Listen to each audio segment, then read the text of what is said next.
Esta tarde quiero abordar en este conversatorio dos temas que para mí son importantes.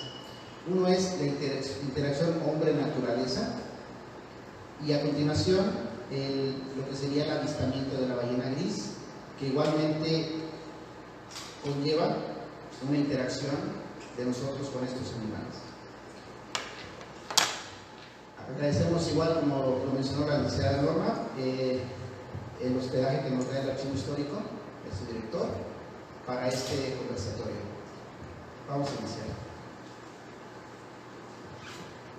El hombre, habitante de este planeta, tiene que convivir y cohabitar con otras muchas especies y ha habido una serie de cambios desde los orígenes del hombre y desde los inicios de la Tierra, en los cuales el hombre ha buscado adaptar sus necesidades al ambiente.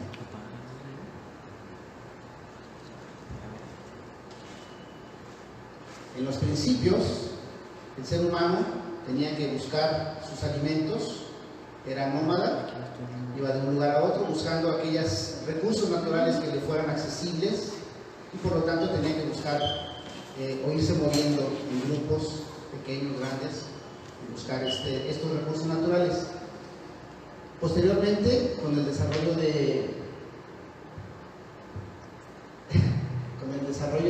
de técnicas de cultivo, básicamente, tanto de vegetales como de animales, se consigue la sedentarización de estos grupos humanos que dejan de moverse, se instalan en ciertas áreas, empiezan a cultivar granos o a cuidar animales para el consumo humano, y se da a partir de este momento el desarrollo de grupos, de comunidades en diferentes partes del mundo.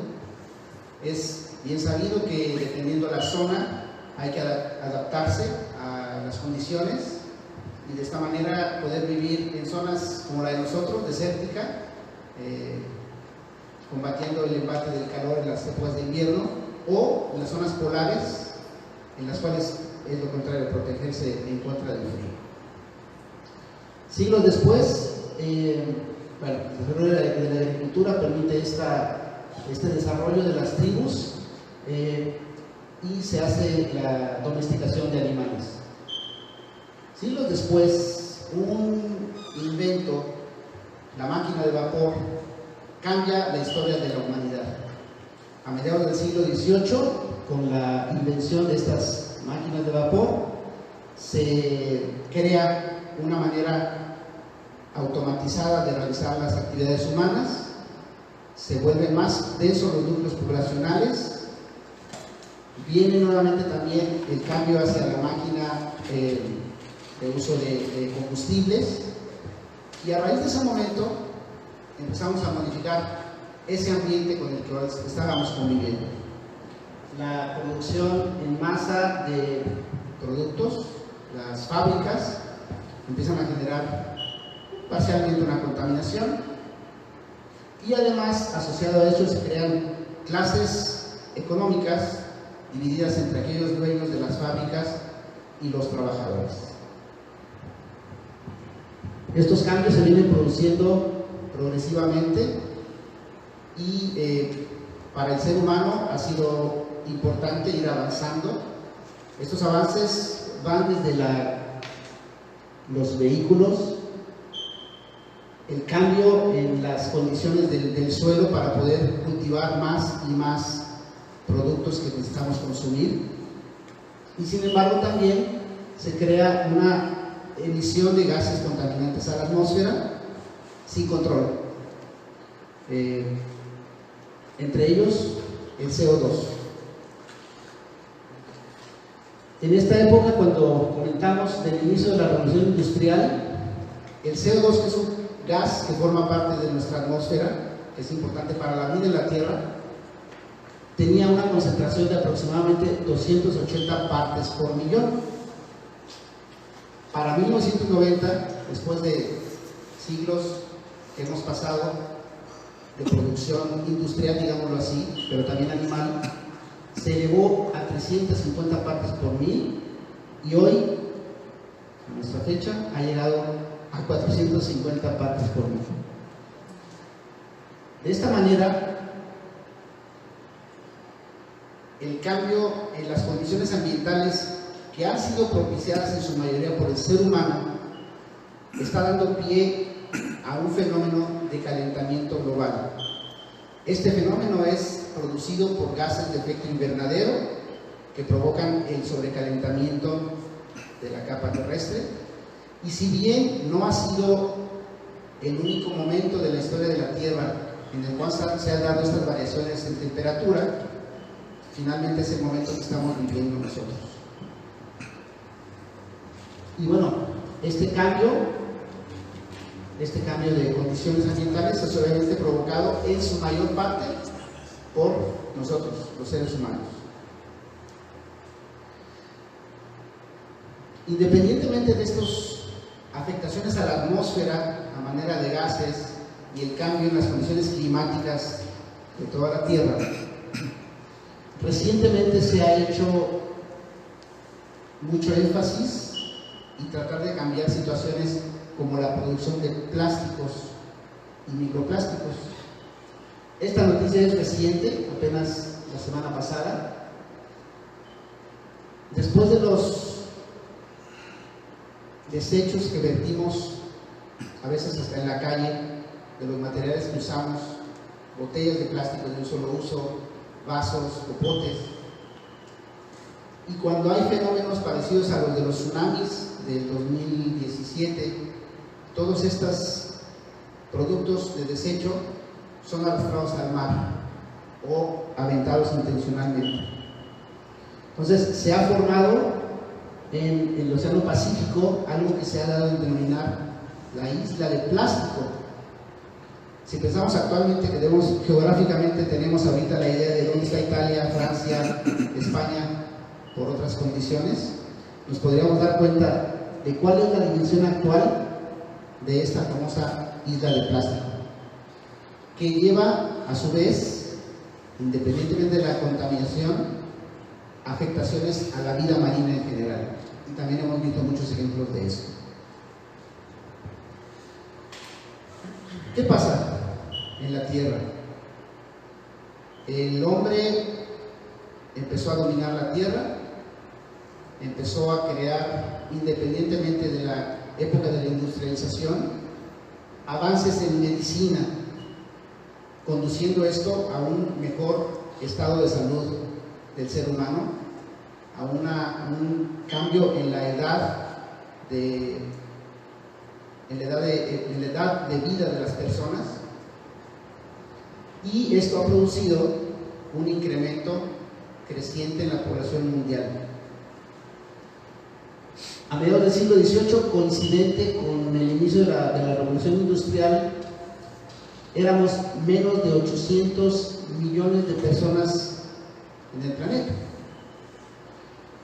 Sin embargo, gracias a estos avances tecnológicos y de medicina, la población humana se ha ido aumentando. Al día de hoy, 250 años después, hemos alcanzado la cifra de 7.500 millones de seres humanos en el planeta. Y se continúa creciendo.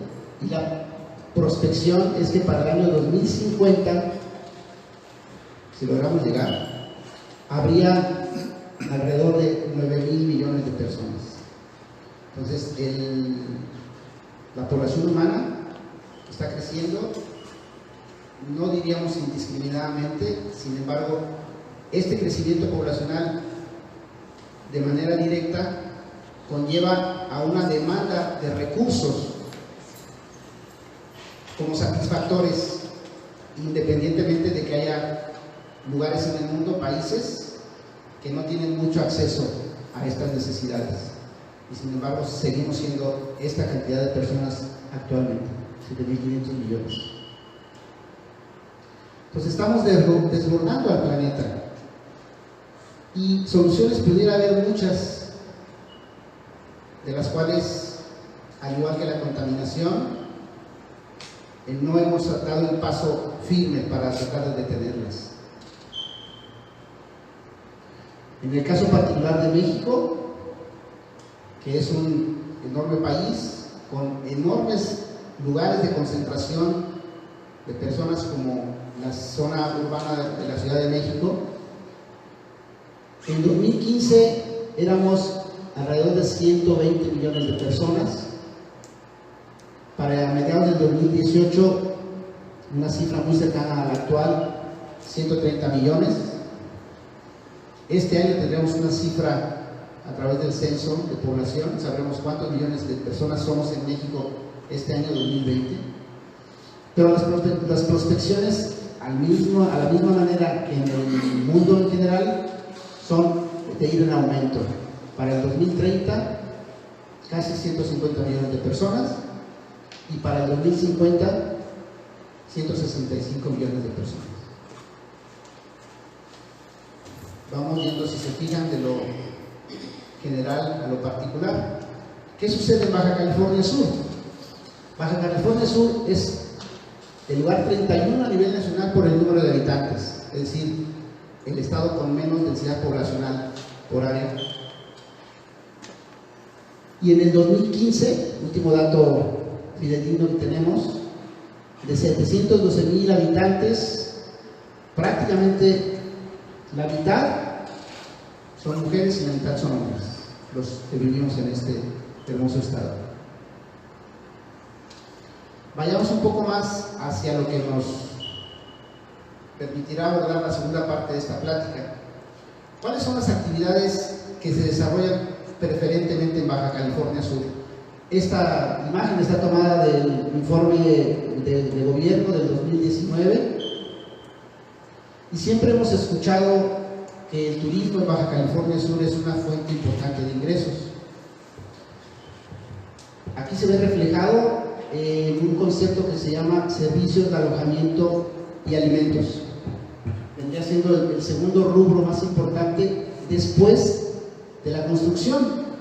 Y pensemos en el desarrollo urbano y poblacional que ha tenido la zona de Los Cabos, en la cual la construcción de desarrollos turísticos aporta, para empezar, migraciones de personas que vienen a trabajar al estado y regularmente permanecen en él. Y este rubro de construcción obedece mucho a esos desarrollos turísticos, particularmente en la parte sur del estado.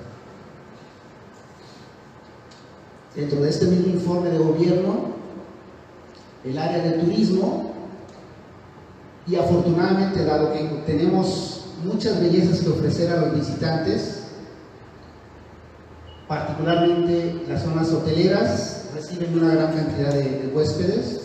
Actividades como la pesca deportiva traen gente todos los años, hay eventos especiales, torneos internacionales y locales de pesca, y el número de personas que nos han visitado igualmente está aumentando.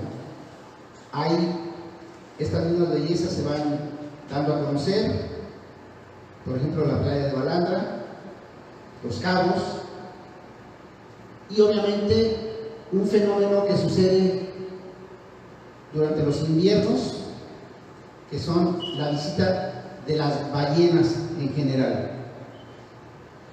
Y quiero mencionar básicamente cuáles son las ballenas que nos visitan.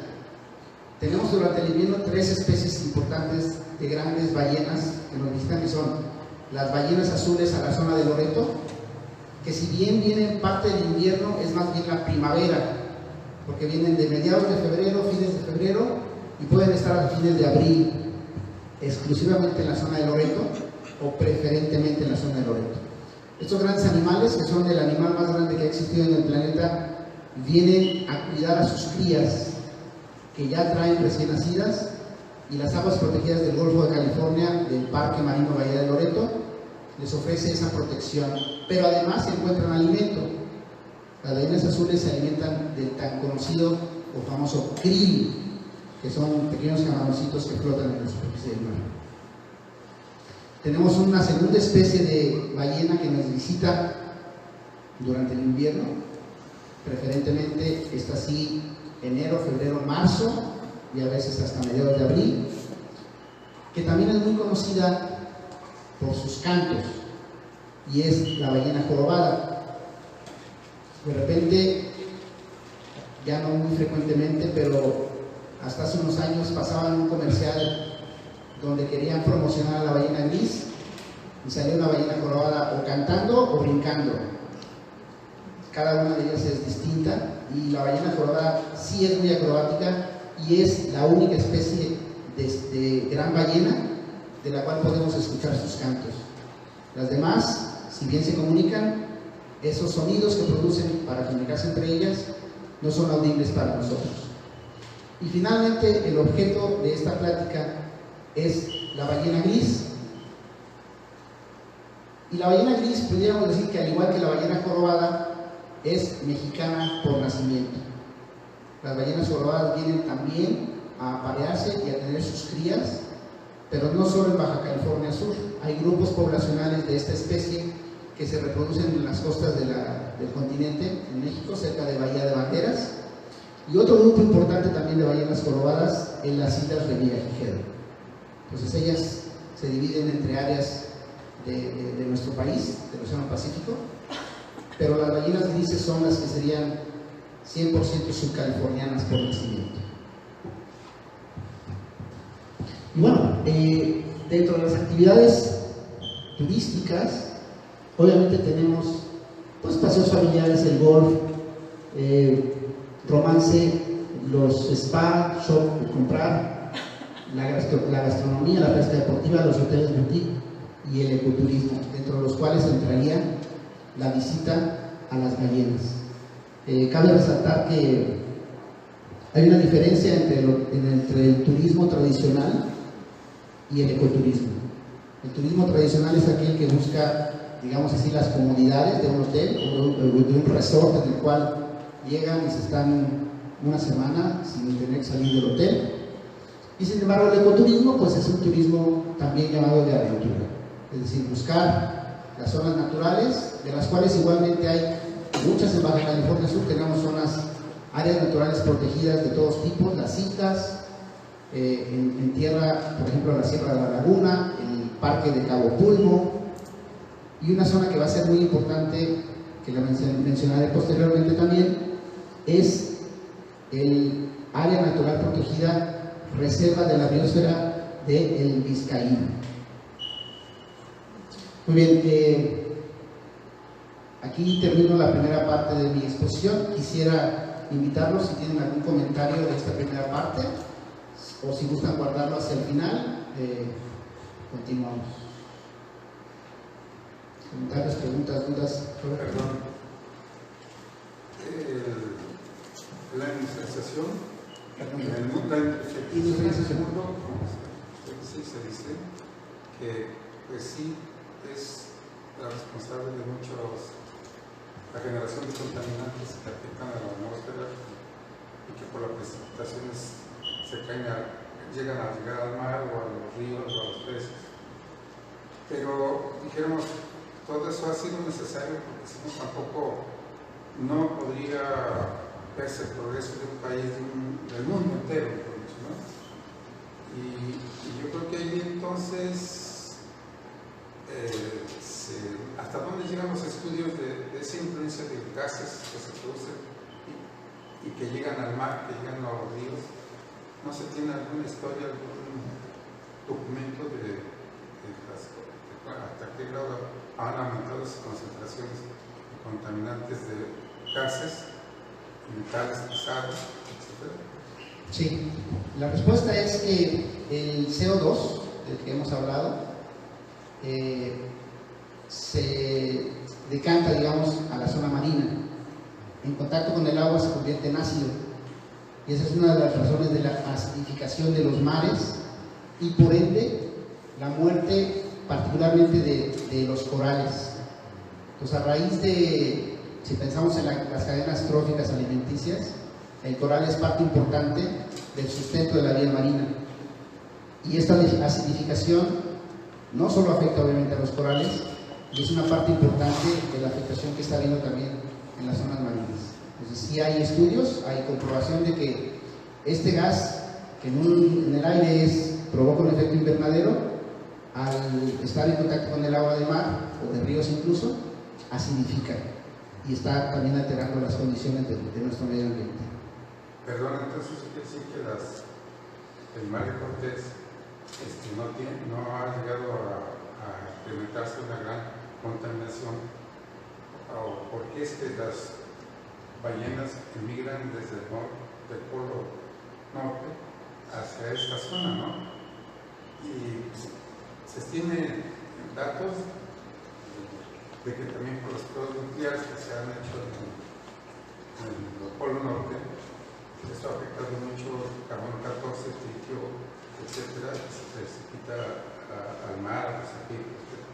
Entonces, ¿será eso un motivo de que este tipo de animales, mamíferos, las ballenas, emigren a esa zona que realmente debe estar menos contaminada? Bueno, digamos que pudiéramos pensarlo de esa manera románticamente, pero las migraciones de cualquier animal son mandadas por su historia de vida. Las ballenas mucho antes de nosotros migraban hacia esta zona. Si lo pensamos a escala mayor, en algún momento las áreas geográficas donde se alimentan los diferentes tipos de ballenas y sus áreas de reproducción estaban más cercanas.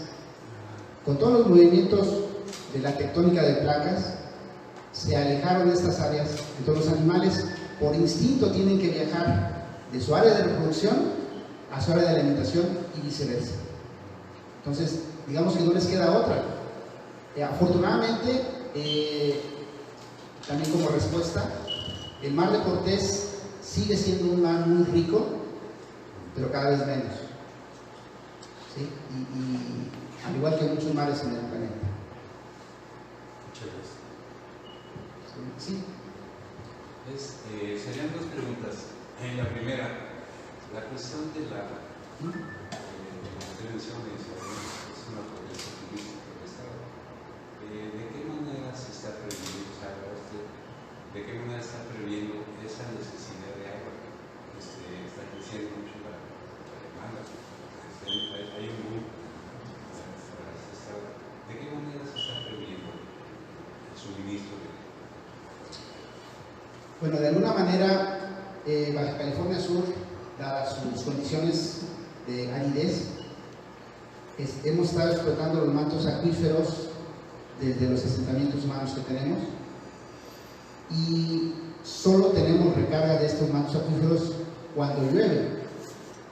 Pues deberemos dar gracias a las lluvias de que tenemos agua todavía, y esa agua siempre es extraída del subsuelo.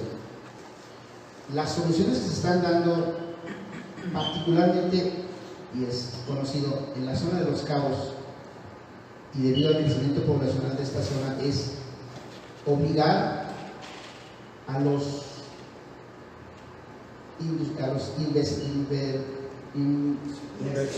inversionistas, gracias, para que sus hoteles tengan una planta desaladora y que la poca agua que tenemos disponible pueda ser repartida entre el resto de la población. Esa es una manera. Aquí en La Paz no ha sucedido, pero hacia allá tendríamos que pensar en una solución para esta escasez de agua. Tenemos un estrés hídrico en la península, pues tenemos que buscar alternativas, pero ya, se dice muchas veces esto mismo, ¿no? Una planta potabilizadora o una planta desalinizadora. ¿Dónde están? Tenemos mencionándolo 20, 30 años, y la realidad es que no sé cuál sería el límite, pero no solo tampoco en Baja California Sur, a nivel mundial habrá una guerra por el agua. Segunda pregunta. La otra es igualmente en cuestión del turismo. Un ejemplo, Balam se está pensando en restringir la entrada masiva. Esa es una. En Europa sabemos que los centros turísticos están saturados. Ahorita no por coronavirus, pero es una saturación enorme. Aquí como que va para allá, pero se está haciendo chiquito. Y también, ¿qué se piensa en ese sentido? ¿Qué previsiones hay? Mire, yo trabajé mucho tiempo en la Secretaría de Medio Ambiente y Recursos Naturales, y Balandra es un área natural protegida. Todas tienen diferentes categorías, por decirlo así. Hay parques marinos, hay parques de la, reservas de la biosfera, etc. Balandra es un área protegida más local y en lo particular yo he hecho propuestas a las autoridades de la Comisión Nacional de Áreas Naturales Protegidas justamente para la restricción de visitantes en la zona de Balandra. Sin embargo, eso es ir mucho más allá, pero ni siquiera hay control ni del acceso vehicular, ni de los vendedores, como se supondría que debe haber, acceso de los perros a las playas. Entonces, la verdad es que en todas estas acciones no estamos tomando inmediatamente ninguna medida. Yo supondría y quiero pensar que como sociedad deberíamos participar más activamente en todas estas tomas de decisiones y de alguna manera exigir que se tome el control. Yo creo que mi propuesta era hacer 3 horarios, de 8 a 12, de 12 a 4 y de 4 a 8, y no permitir más de 200 personas al mismo tiempo en Balandra. Yo creo que a estas alturas, en época de vacaciones, hay 1500 personas que quieren visitar Balandra, qué bueno, pero necesitamos proteger esa belleza natural que tenemos o se va a acabar. Perdón por lo fuerte. Bueno, si gusta, procedemos a la segunda etapa del conversatorio, y el caso de la ballena gris es muy importante y más para nosotros. Entonces voy a hacer rápidamente una descripción biológica de quiénes son las ballenas grises que conocemos. La ballena gris subcaliforniana tiene este nombre científico, se llama Scriptius robustus. Toda especie, el hombre mismo, los perros, cualquier especie, tiene 2 nombres, su nombre y su apellido. Nosotros presumimos que somos sapiens como apellido, pero bueno, eso queda por demostrarlo. Scriptius es parte del apellido de la persona que descubrió a esta especie de ballena, un holandés, si no me equivoco. Y robustus obedece a lo robusto de la ballena, que si bien no es una ballena demasiado grande, cuando la vemos de frente pues es 2 veces un camión escolar, ¿no? Entonces el cuerpo de la ballena es robusto, de ahí su nombre científico. Y la península de Baja California en México es su zona de reproducción. Ya preguntaba el ingeniero que por qué vienen. Vienen porque las condiciones son propicias para su reproducción, tanto los nacimientos de las crías como los apareamientos. E insisto, esto lo tiene la ballena o las ballenas como información genética, lo hacen rutinariamente cada año. Algo que me gustaría hacer notar es que actualmente conocemos 3 áreas principales de reproducción de la ballena en el Pacífico de la península. Hasta hace 40, 50 años había al menos 2 lagunas costeras en la zona continental de México, donde también llegaban ballenas grises a reproducirse. Quizá en números más pequeños, pero hablar de 200, 300 ballenas ya es un número importante. Y aparentemente la circulación excesiva de embarcaciones, tanto pequeñas como medianas, en el mar de Cortés, provocaron que las ballenas dejaran de venir hacia el Golfo de California, pero lo sigan haciendo en las lagunas de la costa occidental de la península. Lo mismo sucedió en la zona de San Diego y San Francisco. Había posibilidad que las ballenas estuvieran ahí reproduciéndose. Imagínense, si en el Golfo de California hay circulación de embarcaciones, en la costa de California, en Estados Unidos, hay muchísimas más. Dejaron también de asistir a esas lagunas. Pues las tenemos aquí en Baja California Sur, particularmente. ¿Qué son las ballenas? Son mamíferos marinos. Una de sus características diferente a la de nosotros es la posición de su cuerpo, la falta de pelo, y en el caso específico de las misticetos o cetáceos con barbas, es justamente lo que les permite consumir su alimento. Barbas son unas placas que les cuelgan a las ballenas de la parte superior de la boca y que les permiten filtrar su alimento, cualquiera que éste sea. Mencioné que las ballenas azules comen krill, es decir, lo filtran del mar y se lo tragan. Las ballenas jorobadas comen peces y se lo tragan. Y las ballenas grises, ahorita vamos a ver, comen otra cosa.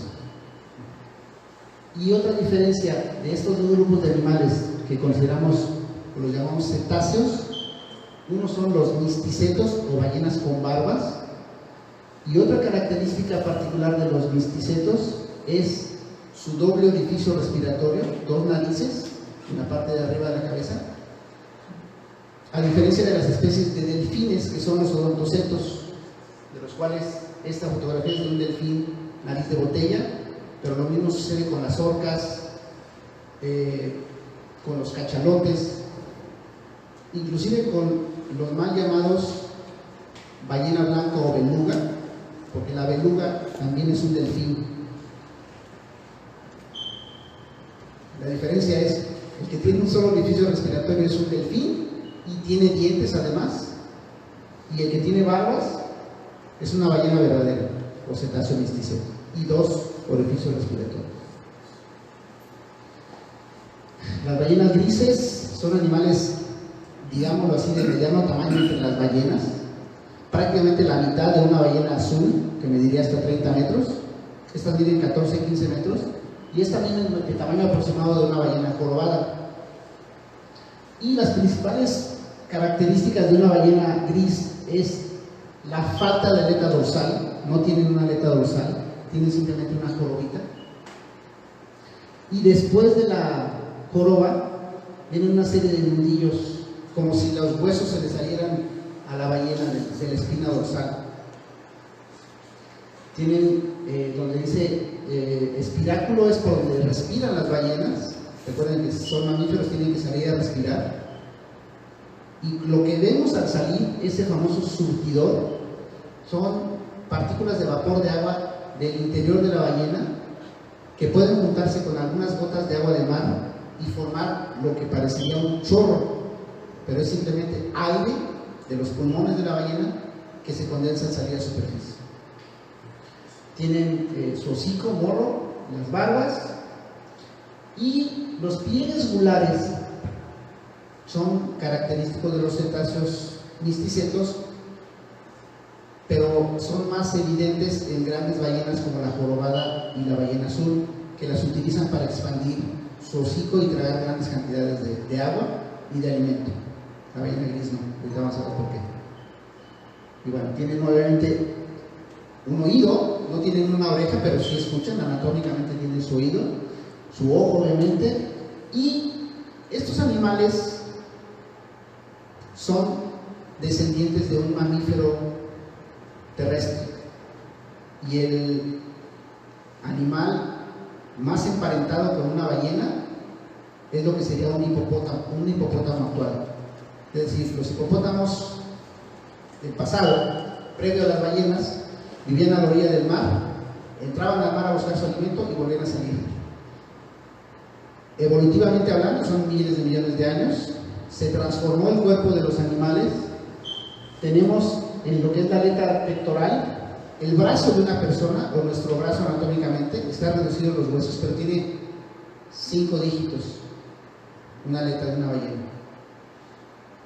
Y en la parte caudal ya no hay hueso, es como la cola de los perros, termina en vértebra, y toda la parte de la aleta caudal, que es la que da el impulso a la ballena, es solamente fibra y músculos. Esto es lo que veríamos de parecer un dinosaurio cuando se va metiendo la ballena después de nadar. Esto es lo que vemos detrás de la joroba de la ballena gris. Ok. Muchas veces se pregunta uno, ¿cómo saber si cualquier animal es macho o hembra. En algunos odontocetos es muy fácil saberlo, como las orcas. Los machos son más grandes, mucho más grandes que las hembras, y en otras especies de delfines también. Los delfines son animales gregarios, se forman en grupos de machos jóvenes, hembras con sus crías. Las ballenas no. Las ballenas tienden a tener el mismo tamaño hembras que machos, y por lo general las hembras son un poco mayores de tamaño que los machos por el cuidado de las crías. Nuevamente, como mamíferos que son, la cría al nacer tiene que tomar leche como primer alimento, a pesar de las barbas que tienen, pero ellas no maman la leche, la succionan de la mamá, ayudadas con la expulsión de la misma leche de las glándulas mamarias de la mamá por movimientos musculares. Entonces, las hembras, si la vemos por la parte ventral a dos ejemplares, como están en la fotografía, vamos a observar que ambos géneros tienen su ombligo, como todos. En el caso de los machos hay dos aperturas, una es la anal y la otra la genital. En el caso de las hembras también tiene su abertura anal, y en la abertura genital, a los lados, tiene dos pliegues más que corresponderían a las glándulas mamarias, que no son externas. Y todo esto con el fin de que la ballena al nadar no interrumpa su paso. Todo tiene que ser anatómicamente dentro de una línea hidrodinámica. Les decía que la ballena gris adulta puede medir 14 o 15 metros, y esta tabla nos compara más o menos el tamaño y peso de un elefante africano, un ser humano y una ballena con su cría. Las ballenas adultas, hembras, pueden pesar entre 30 y 40 toneladas, es decir, quizá 3 o 4 elefantes, una ballena adulta. Estas barbas de ballena, como ya les explicaba, le permiten filtrar su alimento. Pero el caso de la ballena gris es muy específico, porque ellas van al sustrato, al fondo marino, y se alimentan de ahí, a diferencia de cualquier otra especie de ballena que exista. Son aproximadamente 3 cucarachas, piojos, que se les llama. Anfípodos es el nombre científico, que viven en el fondo del mar. En el mar de Bering. Es decir, aquí vienen a reproducirse, en algún lugar tienen que comer, y hacen una de las migraciones más largas de cualquier animal en la Tierra, hasta más allá de Alaska, pasando y llegan al mar de Bering, y ahí se alimentan durante el verano.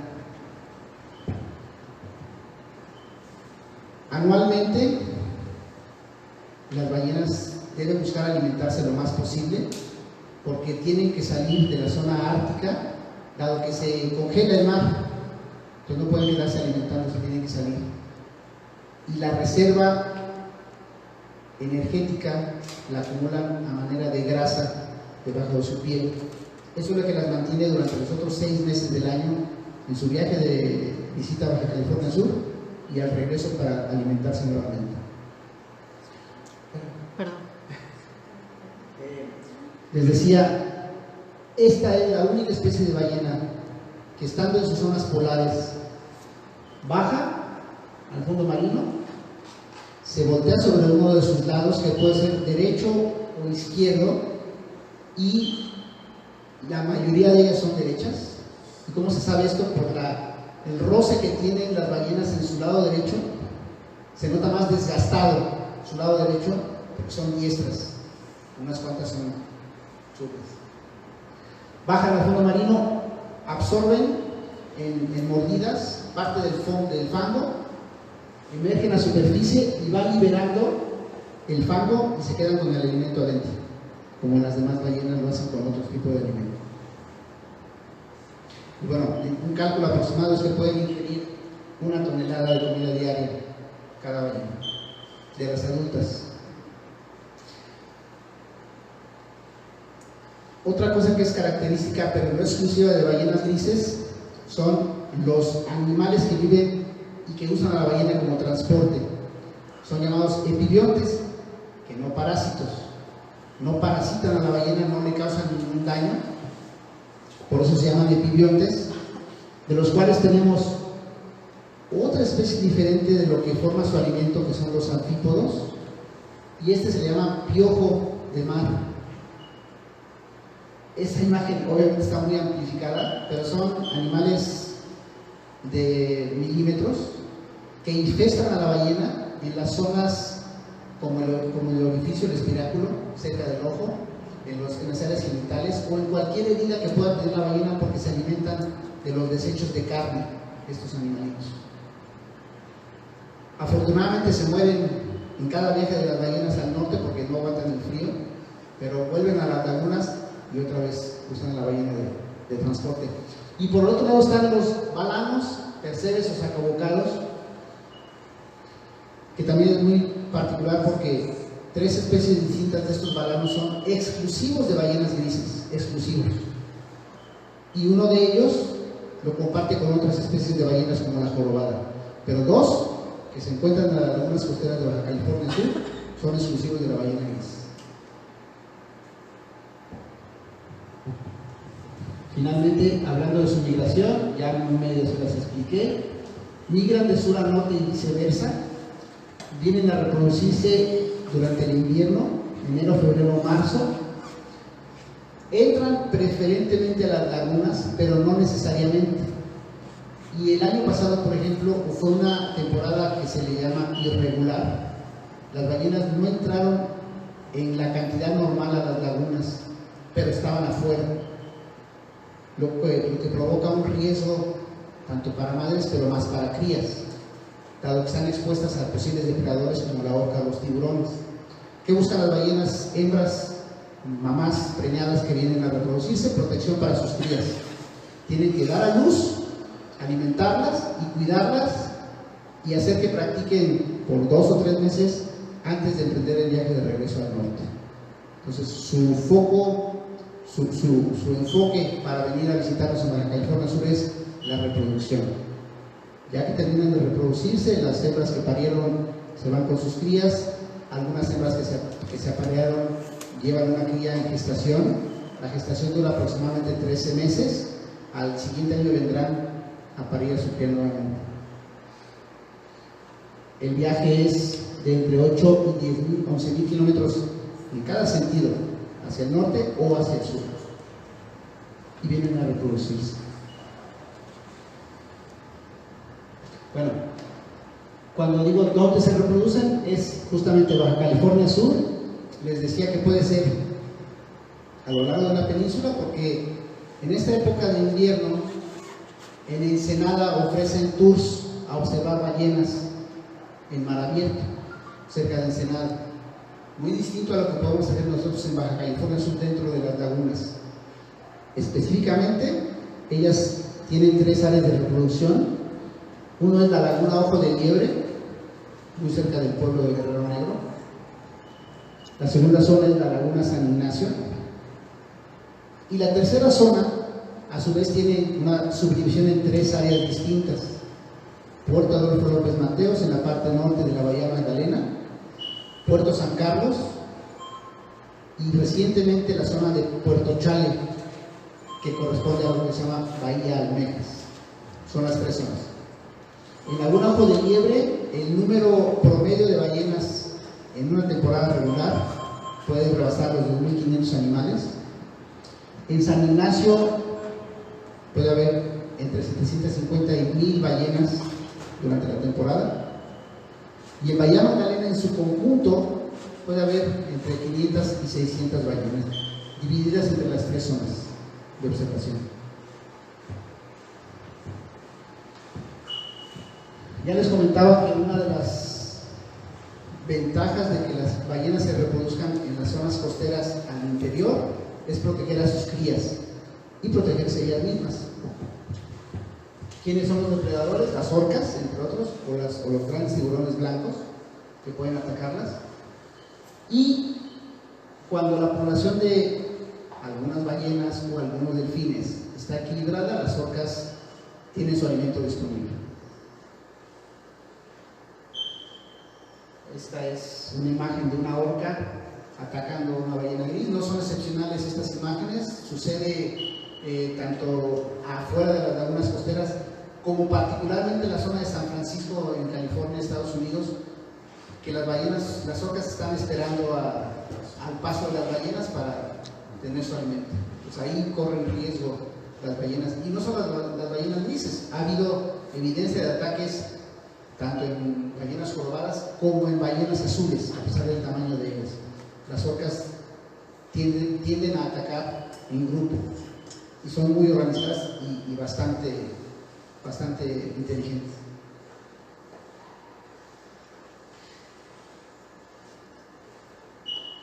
Dentro de la interacción que les comentaba del ser humano con la naturaleza, en sus orígenes el ser humano era cazador y tenía que buscar la manera de alimentarse e ir perfeccionando sus herramientas de caza. Pero esos avances tecnológicos demandaban suministros como la grasa o como la carne. Muchas especies de ballenas han sido cazadas a través de la historia por distintas causas, y previo a la Primera Guerra Mundial era muy solicitado la grasa de ballena para quinqués, para alumbrar, para las maquinarias incluso. Y en las lagunas costeras, este capitán norteamericano, Charles Scammon, descubrió que venían a reproducirse en las lagunas y dijo: pues me llevo mis barcos, entro a las lagunas y me llevo las ballenas. Esto provocó la casi extinción de la ballena gris, a diferencia de otras especies que, si bien han sido cazadas, nunca estuvieron tan al borde de la extinción como la ballena gris. Se extinguió comercialmente después de varias temporadas en esta zona, en Baja California Sur, desde Bahía Magdalena, San Ignacio y Ojo de Liebre. Ahí cazaban a las ballenas.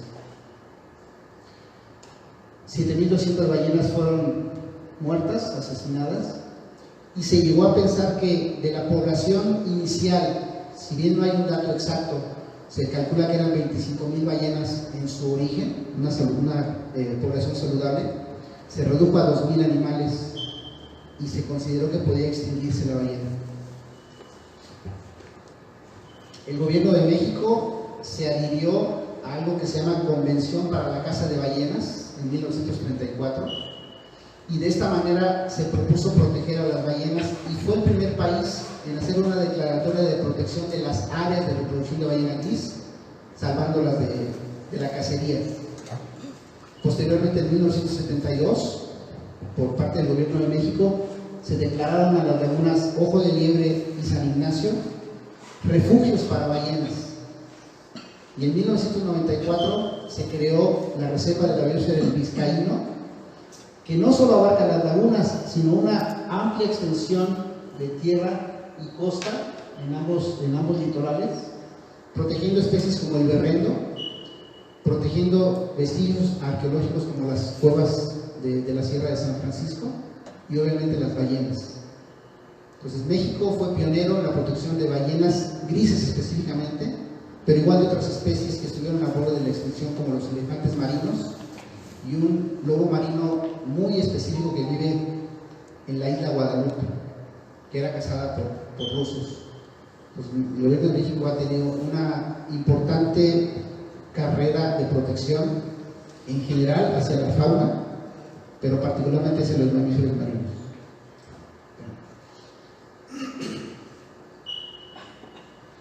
Bueno, para poder hacer observación de ballenas, quizá habrán escuchado el nombre de Pachico Mayoral. Era un pescador en Laguna San Ignacio, que rutinariamente venía en búsqueda de su producto, y ellos veían a las ballenas a veces como plaga en la época de invierno, porque ellos querían salir a pescar y pues las ballenas no se los permitían del todo. Aparentemente una tarde o un día de pesca, Pachico quedó en medio de la laguna y vio que una ballena se acercaba a él y pues obviamente con recelo, con temor, procuraba no acercarse y la ballena insistía en estar cerca de su embarcación y él pensó que pues algo quería hacerle, hasta que se animó, digamos, y la tocó a la ballena por primera vez y se difundió esa actividad entre los pescadores primero y posteriormente, como sucede muchas veces, grupos de norteamericanos empezaron a venir a ver ballenas en Ojo de Liebre y en San Ignacio, mucho antes que nosotros incluso. Y se hizo una industria de la observación de ballenas.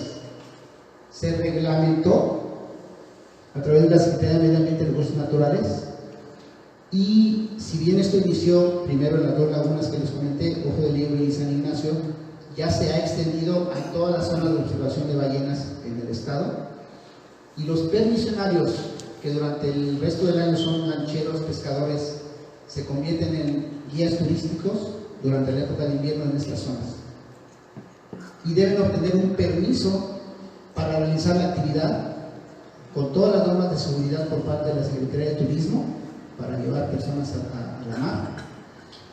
Y resulta curioso que muchas veces personas que nos visitan del interior de la República también con cierto temor de que las ballenas puedan voltear una embarcación,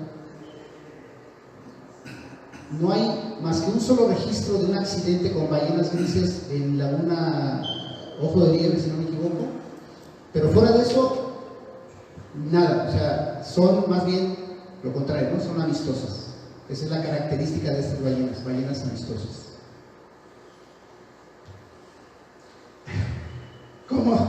¿Cómo identificar una ballena gris?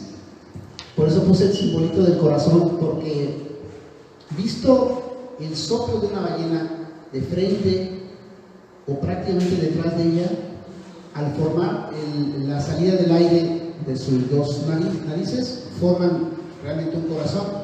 En ciertas condiciones, no siempre. Entonces, no van a decir que luego, ¿dónde está el corazón que nos dijo Octavio, no?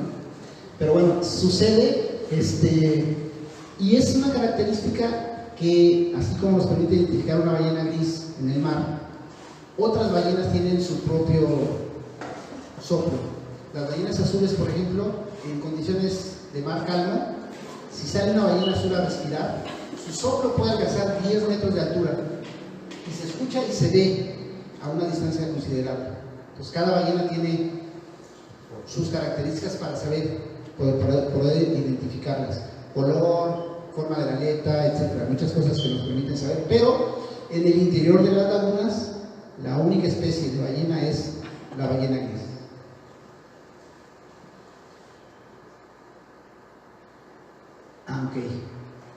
¿Qué nomás buscamos para saber que es una ballena gris? Que no tenga la aleta dorsal y que detrás de la aleta dorsal tengan esta serie de nódulos. Los colores, el color no es propiamente gris, es un gris oscuro, y las manchas que vemos, algunas son de nacimiento, como nuestras huellas, pero algunas cicatrices son de los balanos que se adhirieron a la piel, quitaron el pigmento y al caerse queda la cicatriz de los balanos. Pero esto ayuda también, particularmente esta zona de la ballena, ya sea de este lado o del izquierdo, este es el derecho, le permite a los científicos tomar fotografías e identificarlas por comparación de una con otra y saber cuántas vienen cada año, cuántas tienen cría, etc. Y puede llegarse a saber si una ballena es macho o hembra por asociación. Si tiene cría, obviamente es hembra; si no tiene cría y viene repetidamente, es un macho.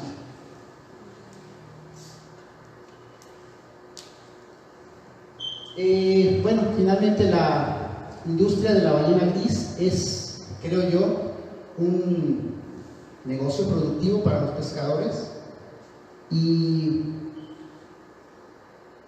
he tenido la fortuna de visitar las 5 zonas de avistamiento de ballenas y les puedo decir que cada zona es distinta. Guerrero Negro es donde más ballenas podemos ver. San Ignacio, en lo personal, es donde, de acuerdo a mi opinión, no es 100% segura, es donde más se puede testificar o testimoniar el fenómeno de las ballenas amistosas. Pero las zonas de Bahía Magdalena, tanto López Mateos, como hasta hace unos años San Carlos, y como actualmente lo es Bahía Almejas, también tienen sus características. López Mateos es una zona que la parte de adentro tiene ballenas con cría, que si son amistosas podemos ver a los ballenatos acercarse a nosotros, igual que las madres. En la zona de San Carlos, lo que sería la boca hacia el Océano Pacífico, entre Isla Margarita e Isla Magdalena, se ve mucha actividad sexual, muchos apareamientos de las ballenas. Y la zona de Puerto Chale, debo decir que estuvo cerrada hasta hace 3 años a la observación de ballenas. Se pretendía darles a las ballenas un área de descanso, de protección, y sin embargo, como apoyo económico a los pescadores de la zona, se abrió el área de observación y han tenido bastante éxito también. Y se pueden ver ambos tipos de ballenas, de las adultas reproduciéndose en la zona de afuera de la laguna, o en la zona interior algunas hembras con cría. Entonces, la invitación es a que disfruten de este espectáculo y que inviten a sus familias, a sus conocidos a visitarlas. Finalmente, les comentaba de los comportamientos que tienen las ballenas, y particularmente la ballena gris tiene este comportamiento que se llama espías, en la cual, si se fijan, aquí está el ojo de la ballena y se piensa que es para orientarse.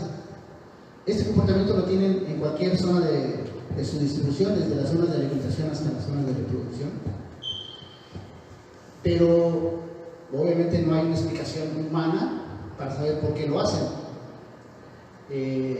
porque ocasionalmente este levantamiento de la cabeza, y debo decir que no están soportadas en la cola, o sea, las zonas donde viven a veces son más profundas de 14 metros, entonces no podrían estar paradas en la cola, y ocasionalmente el rostro de la ballena sale sin que el ojo se asome. Entonces, pues, ¿por qué lo hacen? No lo sabemos aún. Y les comentaba que las ballenas jorobadas son muy acrobáticas y todo el tiempo están brincando, y brincan una, y brincan dos, y brincan tres. Muchas ballenas lo hacen, entre ellas la ballena gris, los cachalotes, que a pesar de que son también muy grandes, y bueno, las ballenas grises también lo hacen, pues tampoco se sabe por qué, pero es para deleite de nosotros. Y bueno, yo sé que no son tan buenas como las jorobadas, por eso los jurados la calificaron tan bajo en el brinco, pero son muy acrobáticas, son también muy llamativas. Y otro fenómeno que pareciera que no realizan es mostrar la cola.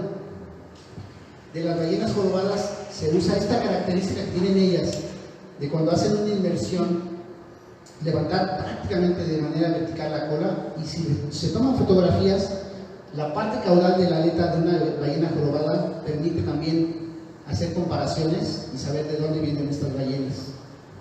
Le permite a los científicos hacer estas comparaciones. Pero las ballenas grises también lo realizan a pesar de la poca profundidad que tienen, de donde viven. Esta es la cola típica de una ballena gris. Es todo, muchas gracias.